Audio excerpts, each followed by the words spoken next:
E aí, pessoal, beleza? Como você acabou de ver aí, a nossa aula hoje é sobre fusos horários.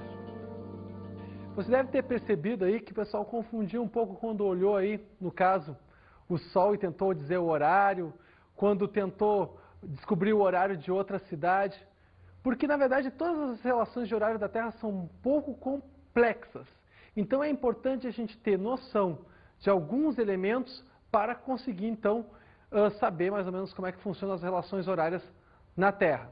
Importante como, por exemplo, a rotação da Terra. A rotação da Terra vai nos determinar quais as áreas que vão, digamos assim, ser iluminadas primeiro do que as outras. E, consequentemente, a gente pode dizer que algumas áreas amanhecem mais cedo do que outras. Um dado que é importantíssimo quando a gente fala em rotação da Terra é saber que direção essa rotação faz. No caso, a Terra gira de oeste para leste. Sendo assim, os locais que estão mais a leste são locais que veem a luz do Sol antecipadamente, ou seja, que possuem o Sol nascente anterior do que, no caso, as cidades localizadas mais a oeste. Como, por exemplo, se nós pegarmos, por exemplo, a cidade de São Paulo e a cidade do Cabo, na África do Sul, nós vamos ter o seguinte: qual dessas duas cidades vai ter o Sol nascente antes? Pensa bem, pensa comigo. Qual das duas cidades vai ter o Sol nascente antes? Sim, a cidade do Cabo, na África do Sul. Afinal, essa cidade está mais a leste do que a cidade de São Paulo. Consequentemente, o Sol nascente nessa área é antecipado em relação a São Paulo. Agora, usando as duas mesmas cidades, pode usar o exemplo do Sol poente. Qual dessas duas cidades tem o Sol poente antes? Muito fácil, pessoal. É só pegar e pensar, bom, se o Sol nasce antes na cidade do Cabo, ele morre antes também na cidade do Cabo. Ou seja, o Sol poente é anterior também nas cidades mais a leste. Sendo assim, esse é um primeiro contato para nós entendermos que a hora pode ser vista de duas formas.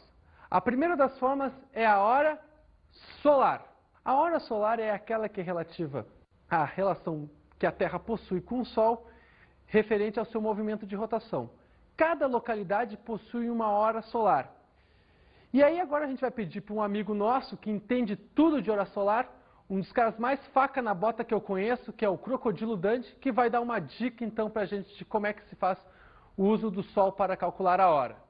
Como você viu aí, o Crocodilo Dundee acabou conseguindo, através do Sol, dizer a hora para a mina que ele vai acabar ficando depois no final do filme. Agora, uma coisa, a hora que o Sol nos diz é bem diferente da hora do relógio. A gente vai ver isso mais adiante. A hora do Sol é uma, a hora do relógio é outra. Ok? Agora vamos fazer aqui um cálculo para a gente tentar entender como é que funciona essa hora solar, que varia de localidade para localidade. Se em Porto Alegre, no Rio Grande do Sul, no caso aqui, 51 graus oeste, grave bem esse dado, 51 graus oeste é a longitude de Porto Alegre, esse dado é importantíssimo na questão.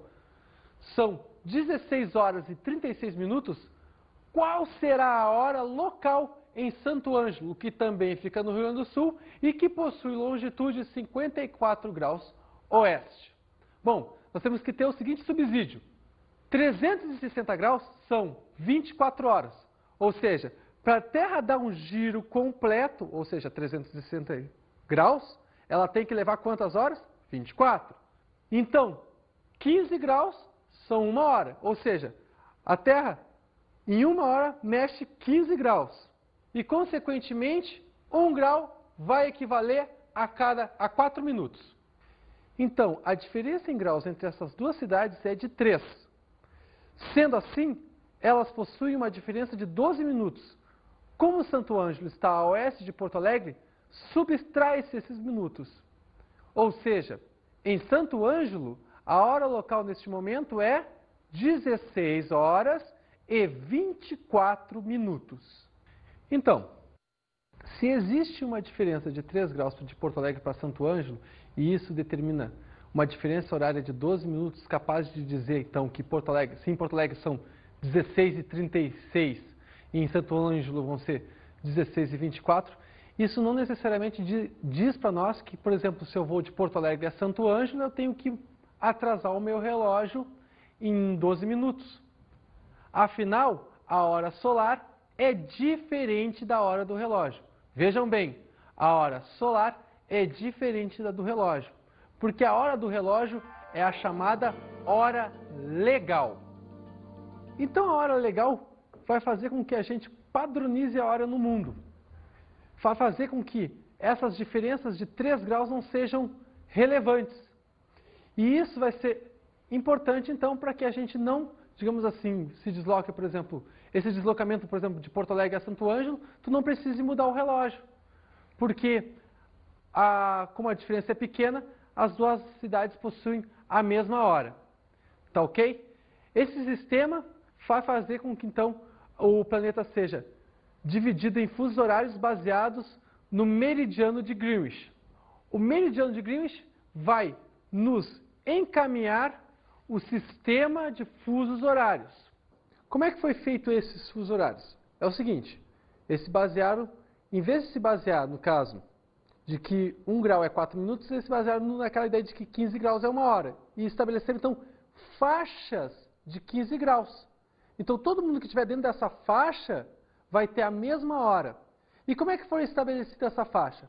Bom, pega Greenwich, no caso, Greenwich é o meridiano 0, e traça a faixa a partir do seguinte dado: 7 graus e meio para um lado, 7 graus e meio para o outro, estabelecendo no final uma faixa horária de 15 graus. Toda essa faixa vai possuir o mesmo horário. A mesma coisa vai acontecer nas faixas adjacentes, ou seja, pega o 15 graus e coloca 7,5 para um lado, 7,5 para o outro. E aí está estabelecida a faixa horária. E aí, tu tem que lembrar uma coisa, que de oeste para leste, a hora aumenta. Ou seja, quanto mais a leste, a hora vai ser maior. Então, vamos aqui para um cálculo de hora legal. Vamos então entender como funcionam os fusos horários no Brasil. O Brasil possui, por acaso, só uma hora? Todo o Brasil tem só a mesma hora? Ou seja, se em Curitiba são 2 horas, o resto do Brasil está com 2 horas? Não, né, pessoal? O Brasil possui 4 faixas horárias, ou seja, 4 horas diferentes. É importante, então, nós lembrarmos cada fuso. O fuso de 30 graus é o fuso relativo às ilhas oceânicas, ou seja, a hora, por exemplo, de Fernando de Noronha, do Atol das Rocas, dos Pedros de São Pedro e São Paulo. É a hora mais adiantada que nós temos no Brasil. E então, é um fuso que está relativo às ilhas oceânicas. O fuso de 45 graus é a principal hora brasileira. É a famosa hora de Brasília. Nela estão a região sul, a região sudeste, a região nordeste, os estados de Goiás, Distrito Federal, Tocantins, Amapá e metade do Pará, incluindo a capital Belém. Já no fuso de 60 graus, nós temos quem? Nós temos Mato Grosso do Sul, Mato Grosso, Roraima, Rondônia, a outra metade do Pará e aproximadamente aí 4/5 do território do Amazonas, incluindo, no caso, a cidade de Manaus. E sob o fuso de 75 graus, nós temos quem? 1/5 que sobrou do Amazonas, mais o estado do Acre, que é o estado que está no extremo oeste brasileiro. Então, se em Fernando de Noronha são 19 horas, em Brasília vão ser, no caso, 18 horas. Em Cuiabá, no Mato Grosso, serão 17 horas. E Rio Branco, no Acre vai possuir a hora de 16 horas. Agora a gente vai para um exercício. Um avião sai de Rio Branco para Curitiba às 6 da manhã. Quando chega em Curitiba, eram 14 horas. Quanto tempo durou a viagem? Se você não tivesse estudado fusos horários, provavelmente você poderia responder essa pergunta dizendo que a diferença que o tempo de viagem foi 8 horas. Entretanto, é importante salientar o quê? Que entre Curitiba e Rio Branco existe uma diferença de 2 horas. Então, quando o avião saiu de Rio Branco às 6 horas, em Curitiba que horas eram? Eram 8 horas. Considerando então o fuso de Curitiba, a viagem durou quantas horas? Durou 6 horas. Sendo assim, você consegue calcular qualquer tipo de coisa que envolva hora legal. É só saber distribuir bem os dados que a questão te oferece e ter uma boa noção sobre os fusos horários, que no caso, como a gente fez agora aqui, os fusos horários brasileiros. Agora a gente vai partir para um outro assunto, chamado Linha Internacional de Data, onde você vai ver aí num filme Volta ao Mundo em 80 dias, um bom exemplo de como funciona esse esquema chamado Linha Internacional de Data. Esse é o final do filme Volta ao Mundo em 80 dias. O personagem principal do filme achou que tinha perdido a aposta porque nos cálculos dele ele tinha feito a viagem em 81 dias. Entretanto, ele conseguiu ganhar a aposta porque ele fez a viagem realmente em 80 dias. Porque, na verdade, o que aconteceu? Ele conseguiu voltar no tempo quando cruzou a linha internacional da data. Então, essa linha internacional da data nos permite voltar no tempo ou se adiantar bastante no tempo. Como é que é calculada, então, essa linha internacional da data? Ela é baseada, então, no antimeridiano de Greenwich. Este antimeridiano, no caso, é o meridiano contrário ao de Greenwich. Como nós vimos, a hora no planeta é baseada no meridiano de Greenwich. E a data no planeta vai ser baseada no meridiano oposto ao de Greenwich, o meridiano de 180 graus. Quem atravessa esta linha, com certeza muda a sua data, porque ela é a linha que marca a data no planeta. Sendo assim, a gente tem um gráfico que vai te orientar no entendimento dessa matéria.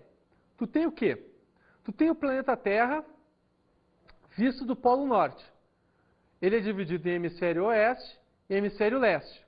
No 90 graus oeste, são 7 horas do dia 11/1.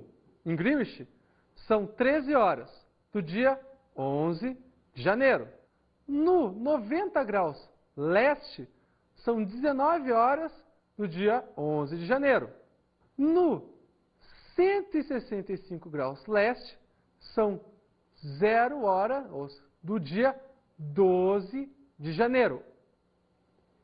No 180 é 1 hora, entretanto, você tem que ter essa ideia.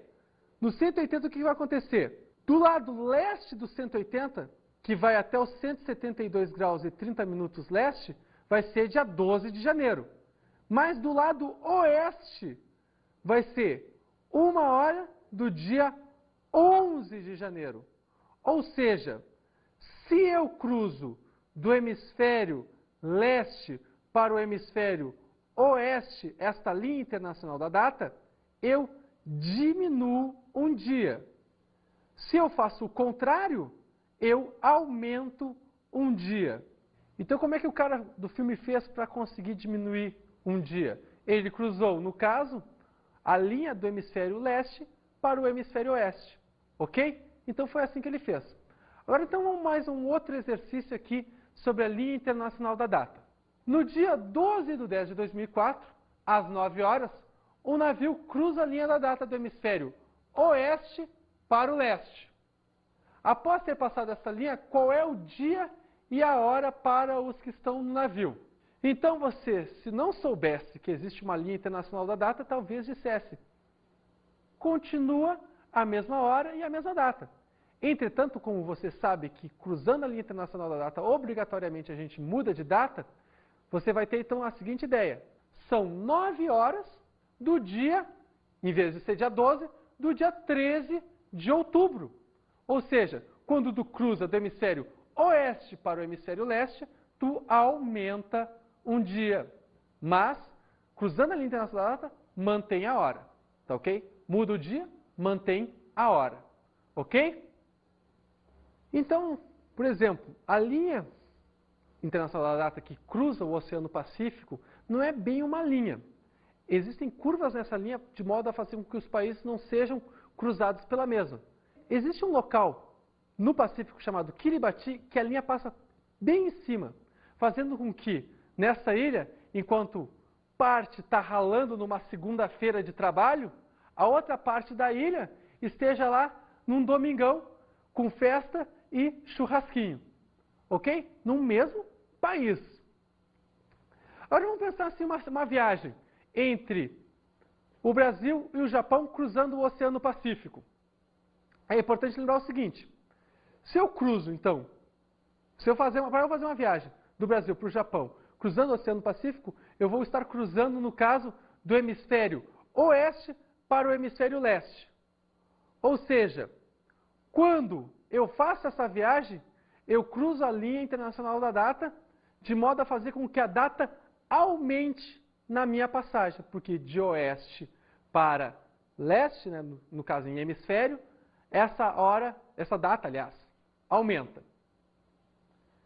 Se eu fizesse a viagem contrária, no caso do Japão para o Brasil, cruzando a linha internacional da data, fazendo essa viagem cruzando o Oceano Pacífico, eu teria o quê? Eu teria o dia diminuído. Ou seja, eu conseguiria fazer uma viagem um pouco mais curta, afinal, cruzando do hemisfério leste para o hemisfério oeste, a gente tem a diminuição de um dia.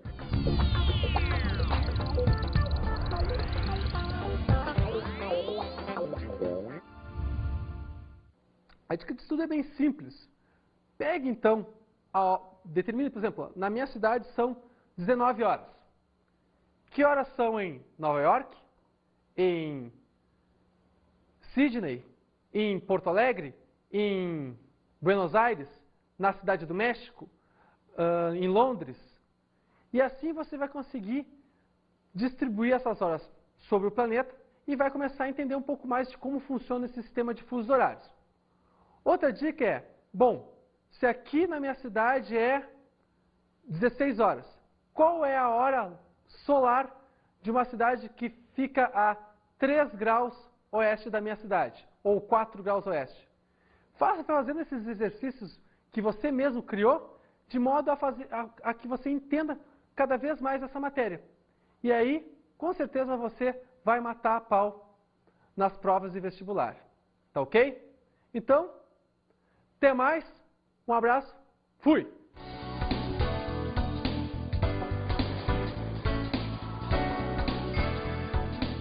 Na aula de hoje estudamos os fusos horários.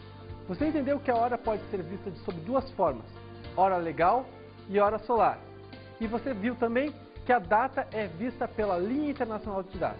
Aprendemos sobre a hora solar. Você deve lembrar que para calcular hora solar você tem que ter a seguinte noção, de que 1 grau equivale a 4 minutos. Vimos o que é hora legal. Para a hora legal você deve ter a seguinte noção, de que 15 graus equivalem a 1 hora, e que essa 1 hora vai estabelecer, no caso, a faixa horária. Analisamos a linha internacional da data. Nós vimos que se atravessarmos essa linha do hemisfério leste para o hemisfério oeste, nós diminuímos um dia. Se nós atravessarmos no contrário, nós aumentamos um dia. Mas vale lembrar a seguinte dica, a hora não muda. Bons estudos!